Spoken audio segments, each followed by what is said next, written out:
My name is Monica Wilkinson Kelly. I'm the archivist at the Edith B. Ford Memorial Library in Auburn, New York. This interview is being conducted as part of the Cayuga and Seneca Lakes Agriculture and Craft Beverage Memory Project. Today is July 7, 2022, and I am interviewing Jean Pierce of Glenora Wine Cellars. Good morning. Good morning, Monica. Good morning. So can you please state your full name? Sure. Jean Pierce, Genepierce.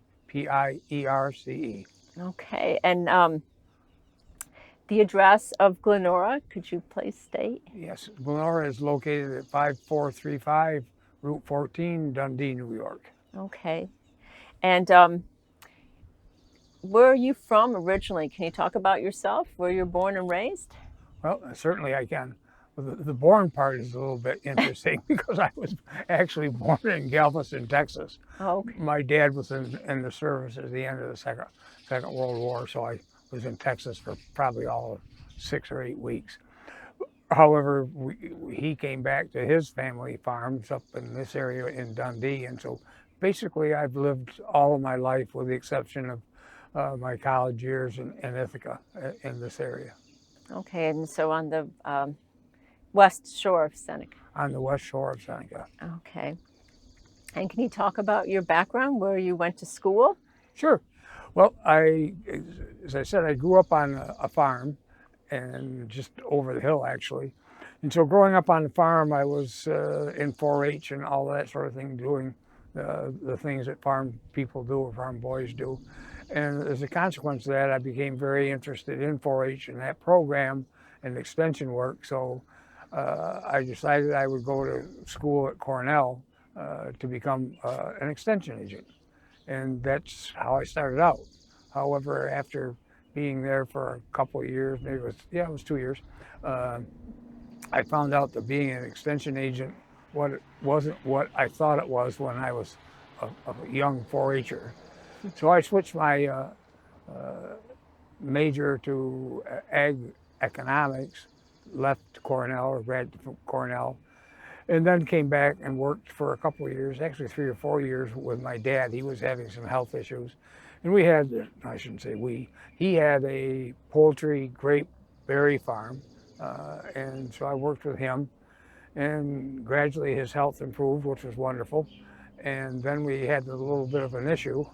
And the issue was that he'd been through the Second World War, bought this farm, created it, and he got this young kid who's gone to college and thinks he knows everything.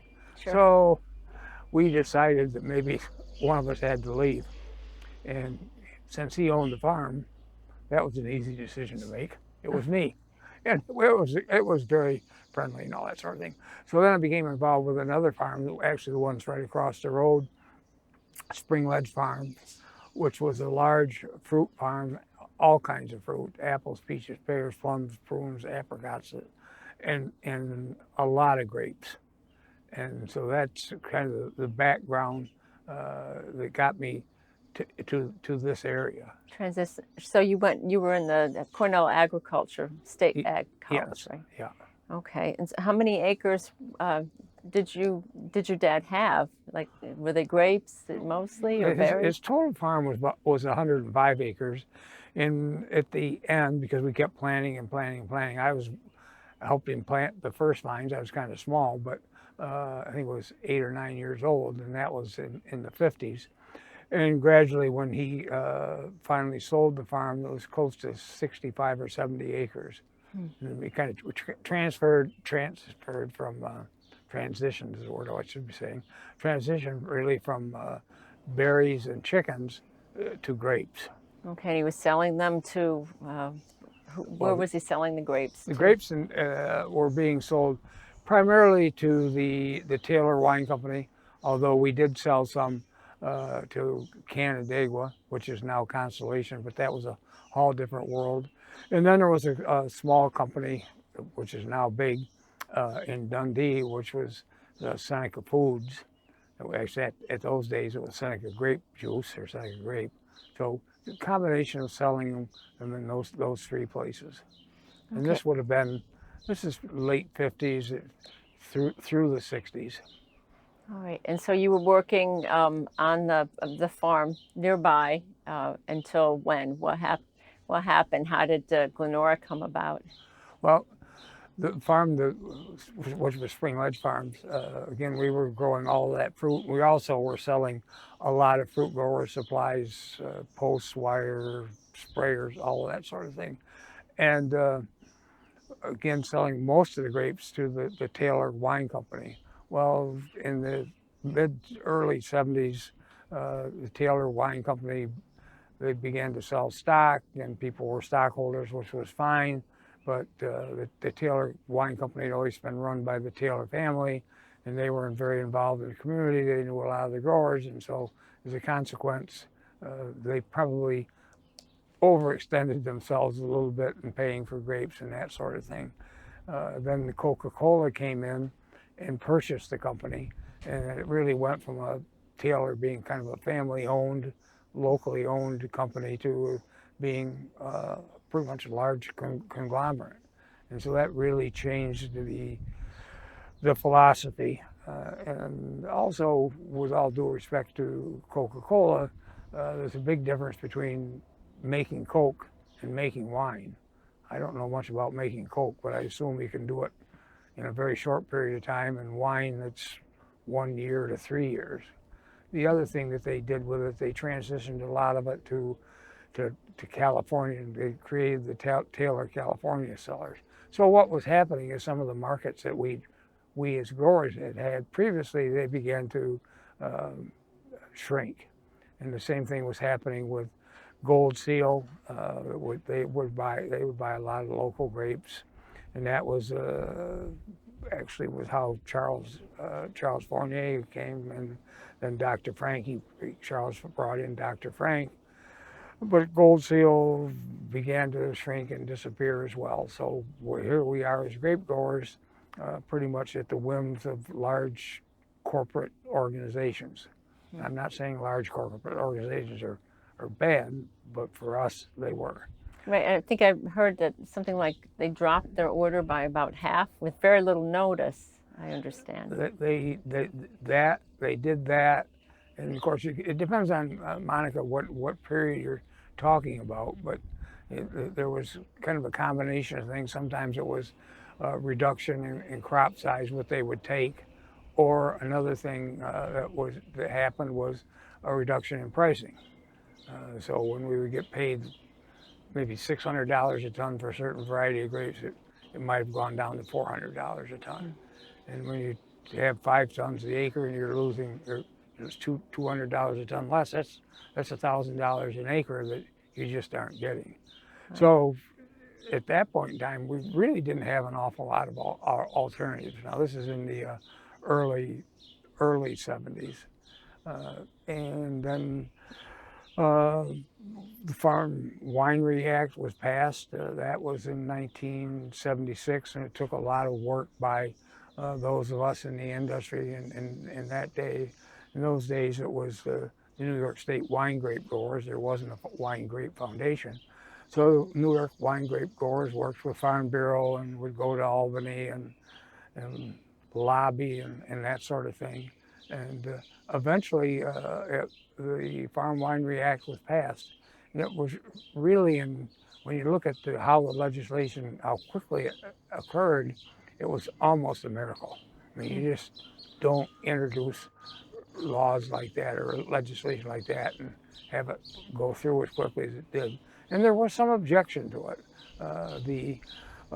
Primarily from distributors and retail stores, they were concerned about how this was going to impact them. And everybody is always concerned with change. As it turned out, it probably was a blessing to all of them, because now they lost a lot of the large wineries, and now in New York, there's over 400 wineries that they have available to sell their products. So that part turned out quite well.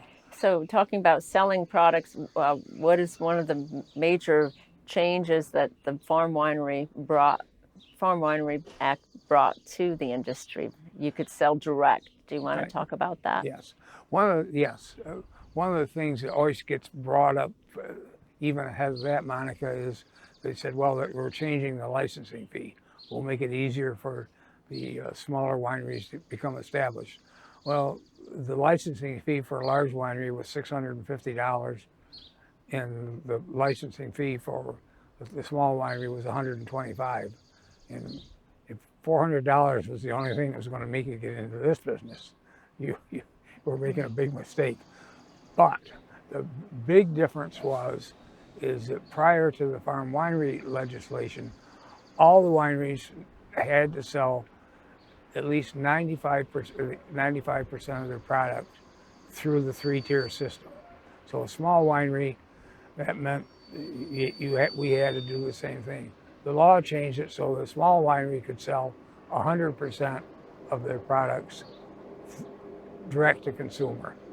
And in those days, it was what we called cellar door or out the front door. And that made a big difference.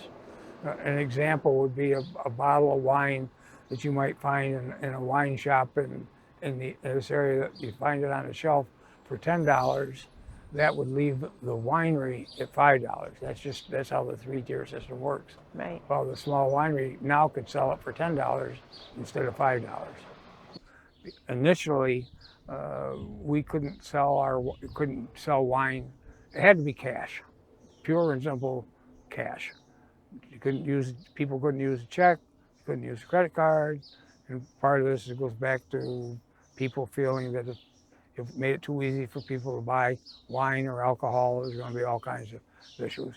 That has gradually changed over the years so that people can use credit cards, they can still use cash, but they can use checks. And over the years, we were also allowed to sell other products other than wine. So we could begin to sell things like food and accessory items. And all of those things were very, very helpful to the smaller wineries. Yeah, no, definitely. So, at what point then did you decide to start a winery of your own? Well, we started thinking about it because we had been involved with the New York State wine grape growers, and we were working with the folks in Albany, and we could see that we thought that legislation was going to be passed. So in 1975, three other gentlemen and myself got together and said, if this is passed, let's start making some plans to start a winery. So that occurred late 1975, and we really worked through 76. Of course, the legislation was passed in 76. I personally had experience with winery equipment from 71 and 72 right up through that period, as we on our farm were looking for alternative markets. So we bought a juice plant in Vineyard and started selling juice to home winemakers. So basically it was the same thing. We were processing and so forth and making a little bit of wine, actually making quite a bit, but. So how did you learn winemaking? Were you making the wine as well? Yes. All of it then? Yeah. And planting, did you plant all of it? Well, this was all pre farm winery. This was back on the farm. Oh yes, planting grapes. The vineyard is right across the road here. I planted most of them. Wow. Yeah, so the Farm Winery Act, I think it's June 4th, 1976. Right. And you opened Glenora the next year. That's Yeah. So we actually had received our license on January 17th, 1977. Okay, so Mark Miller's Farm Winery license number 1. You must be close by. We actually were number 15 because there were some other wineries that were already, like Mark Miller was already in existence. Right. And Mark was very instrumental in getting this legislation passed. And there were some other smaller wineries that were in existence, operating under a commercial license. So as soon as they had the opportunity to do something like that, get the farm winery license, they did. We were the first winery on Seneca Lake. Now, I should clarify that a little bit. There were wineries here pre-Prohibition, but post-Prohibition, we were the first winery on either side of Seneca Lake. Wow. And how many acres did you purchase initially with your partners then? Well, we purchased this, we actually owned this property here. So we separated it from our farm property, and we had a 40-acre parcel right now that we separated, and that's owned by Glenora. Okay. And do you recall, you know, which grapes you had planted initially? What were you growing at that time? Well, in those days, we were growing still many of the varieties that we still do. We were quite heavy in the native varieties, the Concords, the Delawares, and that sort of thing. But we've been planting a lot of the French American varieties as well, since such as Baco, Rabat, and a lot of Aurora. And then we also planted American hybrid, the Cayuga variety, which was developed by Cornell. They started that project in '48 and actually released the vines in '72 or '73. Wow. And do you recall how many cases you produced the first year? The first year we produced in the neighborhood of 4,000, 4,500 cases. And it was a variety of wines. Some varietals, well, actually most of them were varietals, although it wasn't as heavy on the vinifera because there really weren't that many vinifera grapes available in those days. They just hadn't been planted yet. Right. And how did you decide, you know, to then expand? I know you must have purchased additional acres over the years, or no? Well, we did purchase some additional acres as well as additional wineries. A lot of what created our expansion was more and more people coming into the area, and there still are, and there were at that time, a lot of growers that were looking for markets, and so we were able to grow some of our own grapes. We also would buy grapes from other growers. Actually, we would buy them from other smaller wineries because almost everybody had more grapes than they had wine sales in the early days. Okay. So what is the current production level? It must be enormous with so many. Well, if we're talking just specifically Glenora, we're in the neighborhood of 50 to 55,000 cases. Okay. And we do, as we've grown over the years, we've begun to do what we call a lot of custom work. This business, winery business, is terribly capital intensive. So if we have a high-speed bottling line or some sparkling wine equipment or something like that that might cost $400,000, $500,000. We can bottle other people's wine for them. They don't have to spend the $500,000. It gives us a little bit of supplemental income. It's a little bit like the early days when we had a grape harvester. I mean, of course, grape harvesters now are $500,000 a piece, but in the early days they were $150,000. Well, we did an awful lot of custom work to make that thing work. Right. For itself. What was this? Do you remember what the startup cost was when in '77 for you to begin the winery? The winery? Well, I can tell you there was a lot of borrowed capital. Each of us, we were dreamers, I guess, but we each put in $15,000. 15,000. 15, so it was $60,000. And then we went to our friendly banker, who at the time was friendly. Later on, he wasn't quite as friendly. And so we built the building. I don't know, Monica. It might have been in the neighborhood of $300,000-400,000 in those days. Which was a lot from '77 to come up with. Yeah. And then we had the wonderful experience. What I think we're beginning to see now is interest rates went up to in '81 or '82 that were close to 20%. Wow. Those were challenging times. Sure. And that was the time you were expanding as well. Yes. Right. So then you, so talking about the difference in the microclimate and what makes the microclimate unique here to Glenora. Can you talk about the soil types and the relationship with Seneca Lake? You're one of the deepest spots, correct? Yes, this is one of the deepest spots where they tell us, I've never been down there, but they tell us it's 638 feet deep. Wow. And the surface of the lake is like 430 feet above sea level. So the bottom is a couple hundred feet below sea level. The consequence of it is it never, like, can never use the word never. It very, very, very seldom freezes. So the analogy that I use, whether it's good, bad, or indifferent, in the wintertime it's a little bit like a hot water bottle. So we've got water down there that's usually around 40, 45 degrees, maybe a little bit colder, which warms up the surrounding air, and that really helps us. In the spring, the lake is a little bit cooler, so it holds back the bugs and that sort of thing. So that's the biggest thing. A lot of our soils here are a result of the glaciers, a lot of glacial soil. So you almost can go around any place around here and dig in different spots and find different things. Yeah, Uh, that's what I was told, that a vineyard from one area to another can be very different in soil composition, right, which is, exactly. As you get a little bit further north, there seems to be, and this would be up in the Seneca Falls, up in the Knapp area, and up there, it seems to be there's a little more clay up there than there is here. There's not as much clay in the soil here.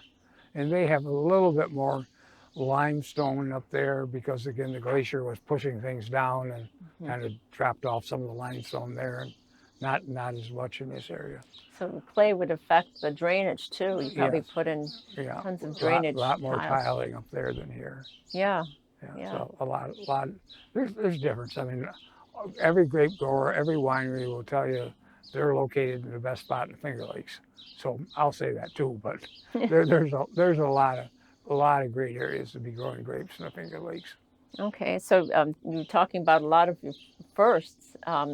You opened the bistro, what, in '88, was it In ever? '88, when we expanded Restaurant. the winery facility, in spite of all these challenges, somehow we managed to grow with high interest rates and everything else. So we needed to expand the production facility, and so we also needed to expand our retail sales operation. And one of the things that we were seeing now, this is 1988, the industry has grown pretty significantly. In '85, '88, there was probably 20 wineries in the Finger Lakes as compared to the one when we started. So we're really beginning to a degree becoming a bit of a tourist attraction. When we opened up Glenora, we're the only winery in the area, so what?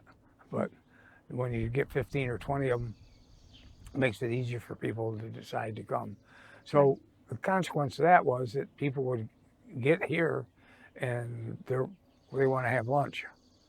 And the only way you could get lunch would either be drive back to Watkins Glen or drive to Geneva, and of course that would literally take you off the wine trail. So we saw an opportunity. We opened what we called the Wine Garden Cafe, which was up on the south end of the big building up above. And we operated that, the Wine Garden Cafe, up until the point that we built the Inn at Glenora in 1999. And Right, and that's a 30-room inn. That's Yes. very significant. Year-round, you get a lot year of. round. And the reason we did that, Monica, was, again, more and more people coming in the area. There's more wineries. There's other things beginning to happen. Some cheeseries, a few breweries, not a lot, but more and more people coming into the area. And they were coming from a further distance. I'll use Washington, D.C. or Philadelphia as an example. And if you live in Philadelphia or New York City, there's a certain level of hospitality that you expect. And if you came up here and there wasn't any place to stay other than a motel that might have been built in the '40s or right after the Second World War, they weren't quite as excited about that. Right, And, rustic didn't appeal to everybody. right, jalousie windows weren't the greatest thing in the world. And again, in those days, even in the late 1999, there weren't the hotels and things that there are now. I think maybe what used to be the Ramada in Geneva, but there certainly weren't a lot of the other hotels that are there now, in the same way in Watkins Glen. So we built this to be a destination. And I guess every winery can say that they're a destination, but this is truly unique in the sense that there is a winery, an operating winery, there is an operating restaurant, and there is a 30-room inn, and it's all setting in a vineyard environment. There are other wineries with restaurants. There are other restaurants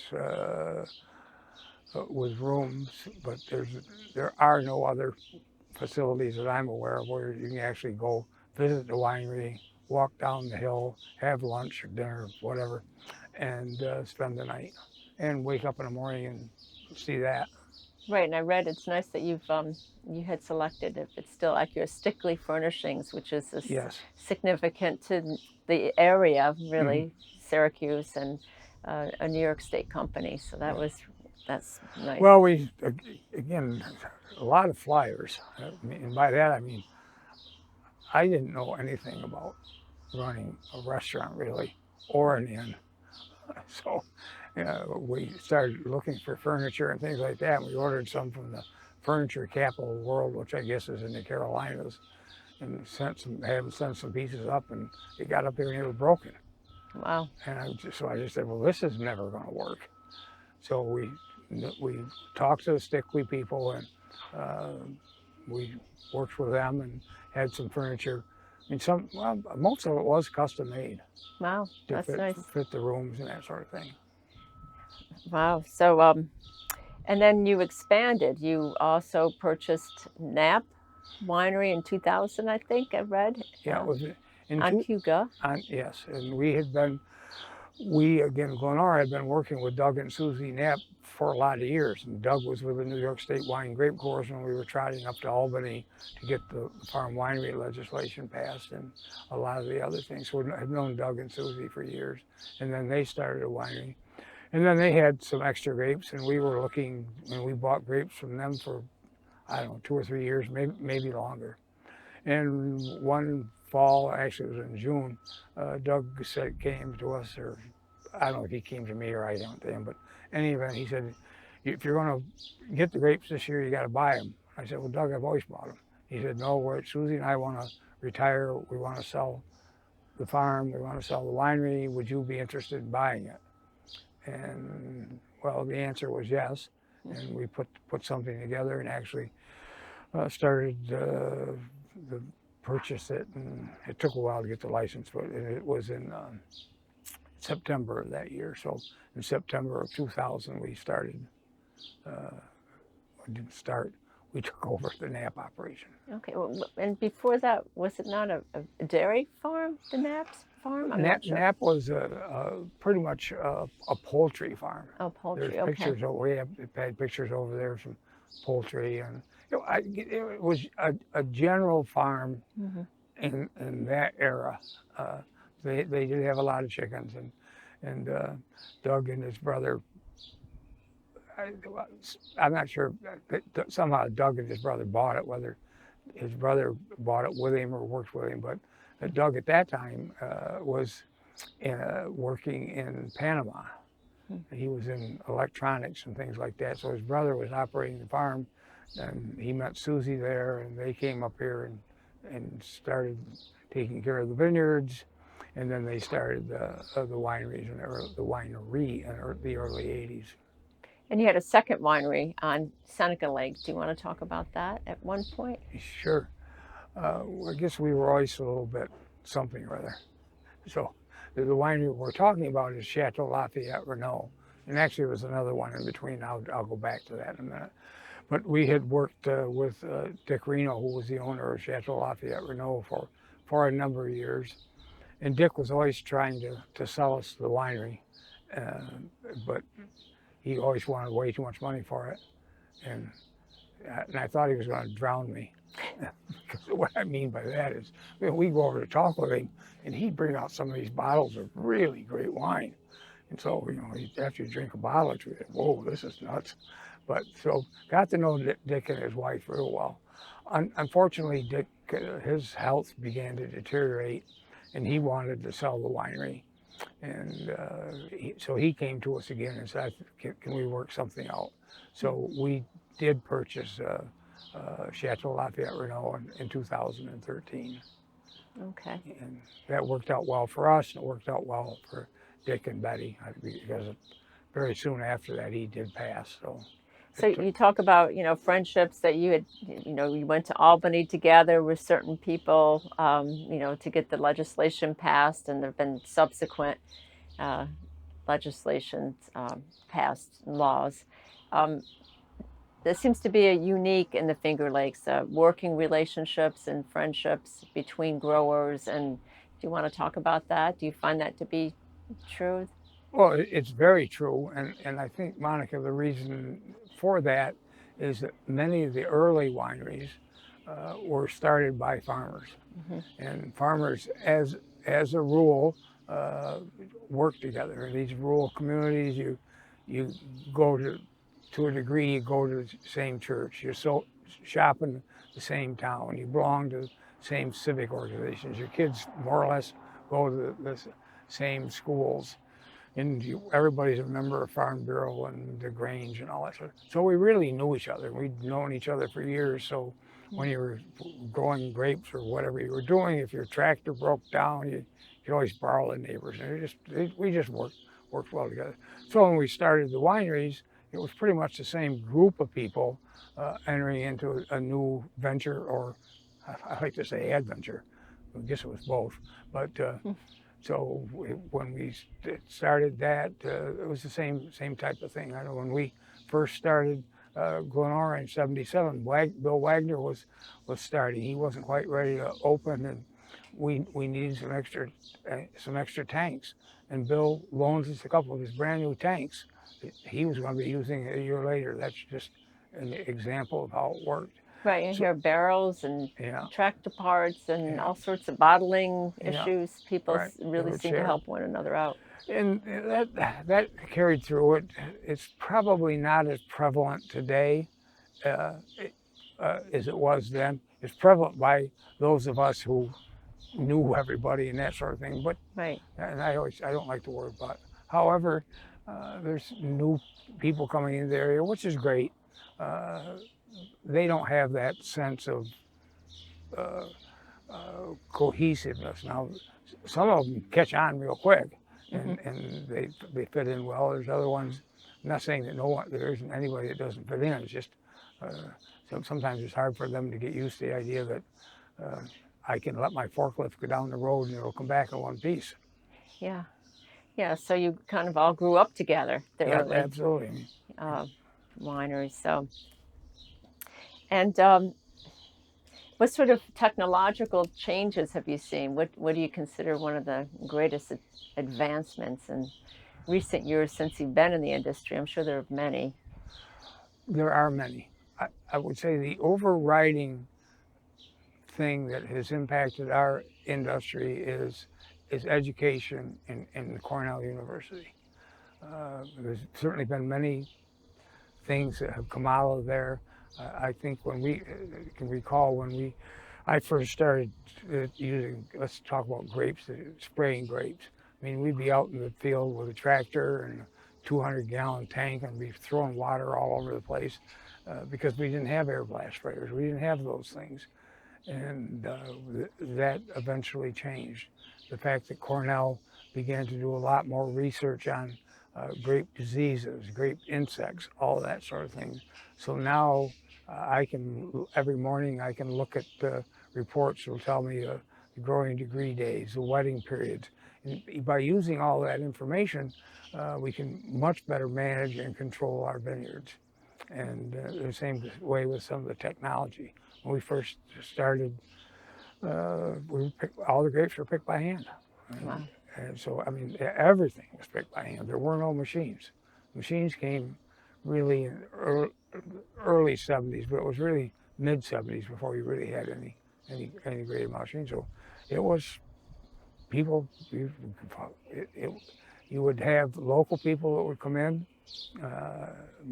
generally either retired folks or a lot of housewives that would say, hey, I can pick up some extra money for Christmas shopping or something like that, and they would come and pick grapes, and the Wow. same way with tying. And a lot of our tasks today have been mechanized. So those are some of the things. I mean, it just goes on and on. And planting, I know Yeah. planting has really changed now. It's GPS and Oh yeah. Yeah, we used to actually, we would, way back when, you'd actually plow a furrow and stick a vine in it. Then we started using Christmas tree planters, which you'd mark out the field so you hopefully go in a straight line. And the Christmas tree planter would have two guys sitting on the back of it, and it'll create a little furrow, and you'd stick the vines in. And now they do have, as you just mentioned, they have the grape planters. It's all laser that puts the plant in a very specific spot, and it's all done. And the same way with tiling. We would tile back in the day, so to speak, but not like we're doing it today. Today with the laser tiles, and you can put them specifically 8 feet apart, 10 feet apart. and just in a big coil. I've Yeah. seen them in the fields, just Yeah. in a coil. Yeah. And We used to have a backhoe. We'd dig a big old trench about 3 feet, 3.5 feet deep, and they had these little clay tiles. You'd lay them down. end to end. So yeah, so they were still using clay in the 70s. When did the clay tile? You can still buy it. You can still get some of it, but what we'll call plastic tile, really prevalent, probably early 2000s, things like that. That's when they developed these.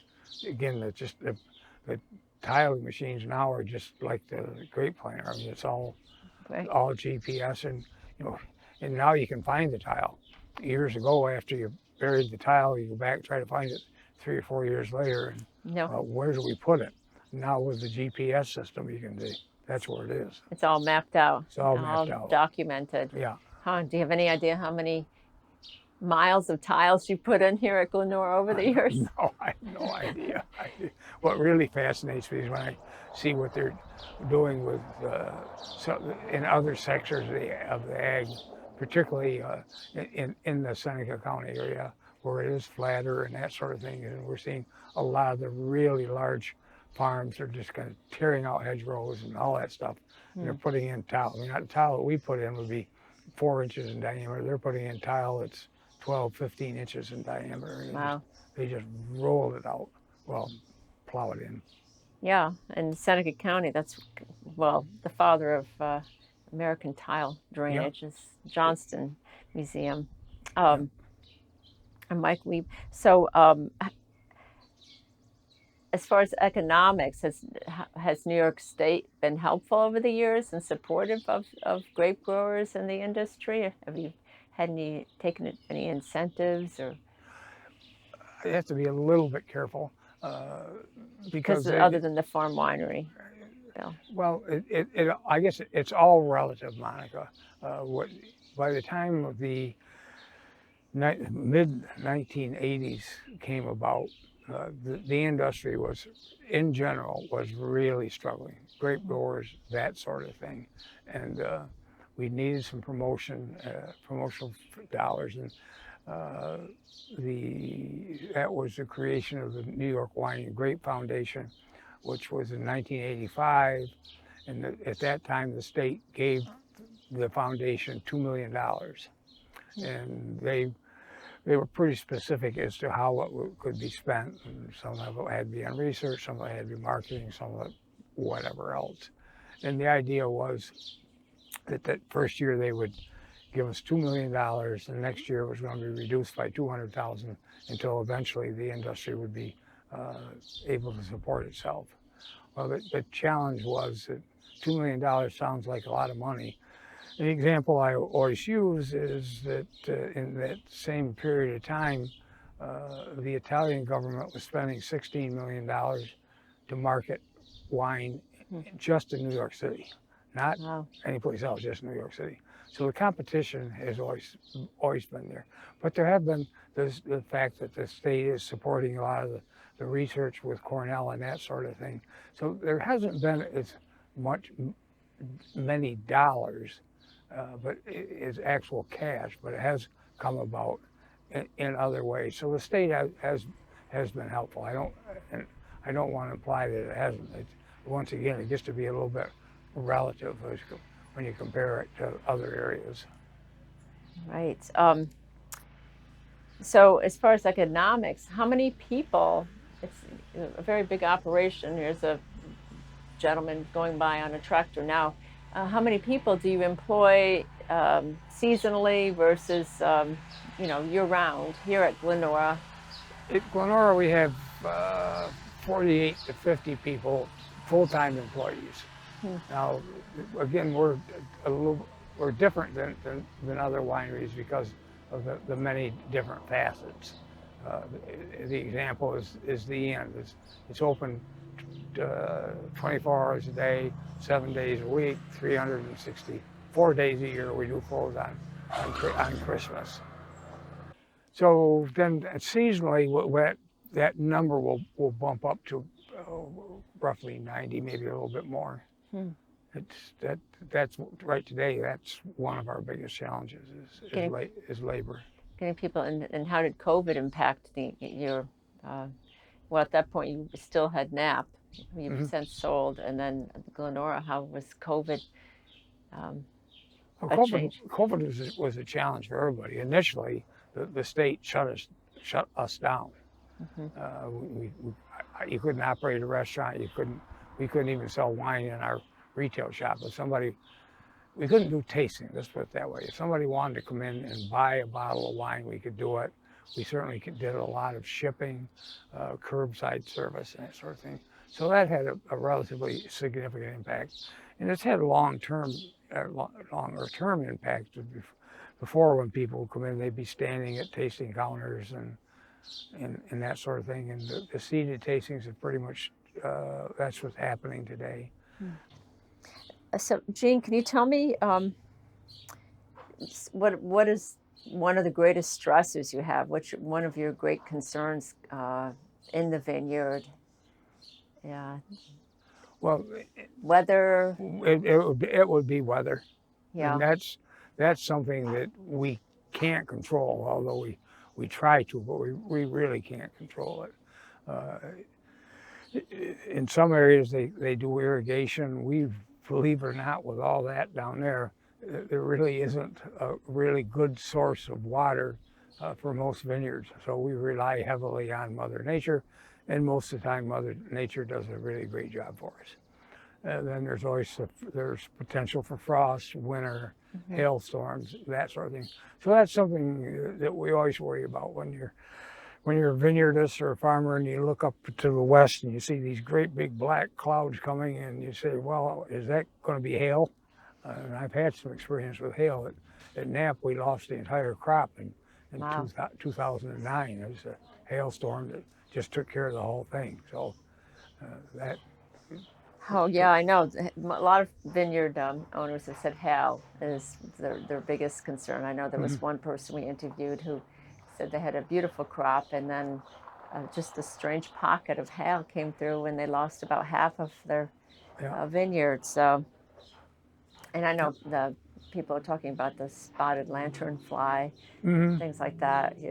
What keeps you up at night, if anything?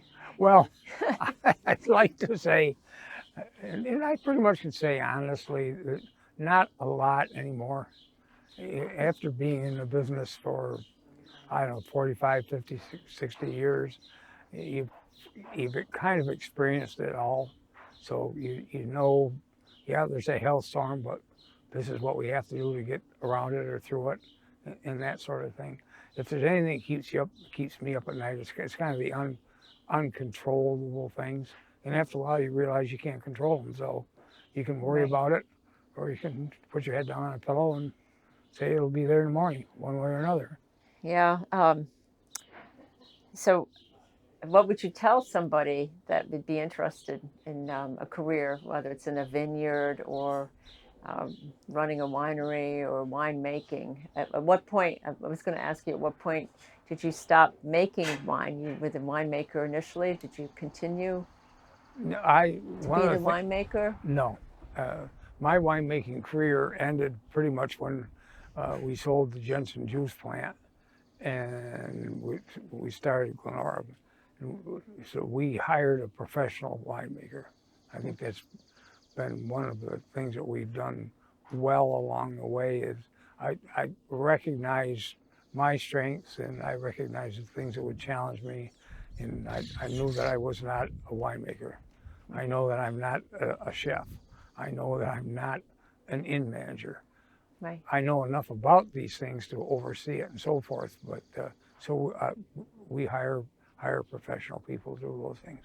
Right. And what would you consider? I'm sure you have so many, beginning with your work and helping to get the uh, farm winery legislation.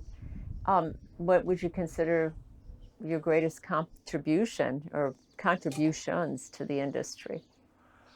Well, I've been heavily involved in promotional things, hospitality, that sort of thing. So I've been all the local chambers of commerce. I've served as board chair for the Yates County, the Seneca County, the Schuyler County. But again, that was to promote the area. In the early days, we worked very hard and created some animosity when we wanted to have room tax. Well, the B&B people didn't really like that, but now they love us because it creates more money for promotion. So I'm Right. involved with Finger Lakes Tourism Alliance for a lot of years.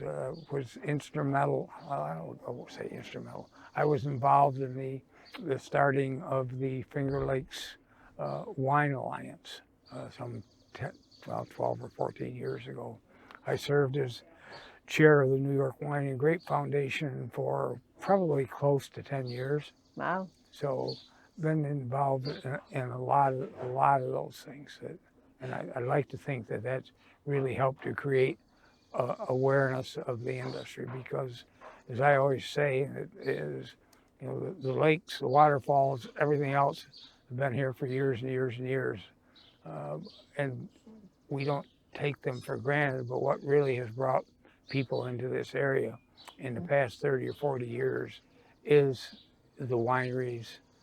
And the wineries have brought in breweries and cheeseries, but the wineries are what drive this area. Right. And have been heavily involved with that since the beginning.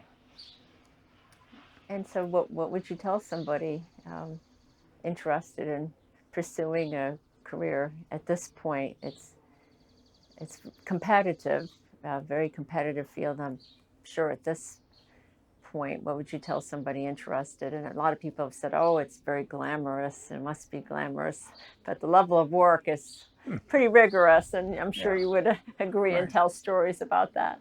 Oh yes, I think you can talk to any of the winery owners that they can tell you that sometimes it gets to be a little bit challenging, and sometimes they make it maybe a little bit more challenging than it really is. I would tell somebody, I guess it would depend on what they want to do. I mean, if you want to be a winemaker, that's different than being a wine marketer. That's different than being a vineyardist. And nowadays, because things seem to be so specialized, that I would encourage anybody to pick out one or two of those that they really wanted to do and really work on it. It's just almost impossible to grow the grapes, make the wine, do the marketing, and all that sort of thing for one individual. Okay, and so the question I always ask people, would you do it all over again? Sure. Probably do some things differently. Sure, everyone could say that. Yeah, but it's very self-satisfying to be sitting here with you folks and look back. When was it? 1977. This was all vineyard, and so we've really created something. So there's a self-satisfaction of knowing that what used to be grapevines is now a pretty large operation that employs 50, 75, 100 people and generates a lot of interest in the area. Right. No, absolutely. Is there anything else you'd like to add or talk about that we didn't talk about, whether it's legislation or I mean, history? We could talk all day. Okay. I think you've got had some really good questions, and we by and large hit hit the high points. Okay. The unfortunate part, and I'm glad that you're doing this, Monica, because the history is getting lost. And there's just so many little things, equipment that was built by farmers. I mean, the what's now the grape harvester, Charlie Burton started building that thing in the 1950s. Only it was to pick black raspberries, but the same principles still work today. There's just all kinds of things like that that people have contributed to the area, and they just kind of fade away, and their stories are lost. Right. That is the part. That's the important part of doing oral histories, to document. And in the wine industry here, that so many of the original founders are selling, and they have changed hands. So to Right. document their stories is, I think, very important. And you've been here since the beginning, Yeah. really. Well, yes, and it's not that it's me, but it is the people who have lived through it, and that's the wrong way to say it, but who have experienced it. Because what we oftentimes hear now is people that are coming in, well-intended people, but they've only been here for 10 or 15 years, and they put their perspective on what happened, and that's not always what really happened. Right.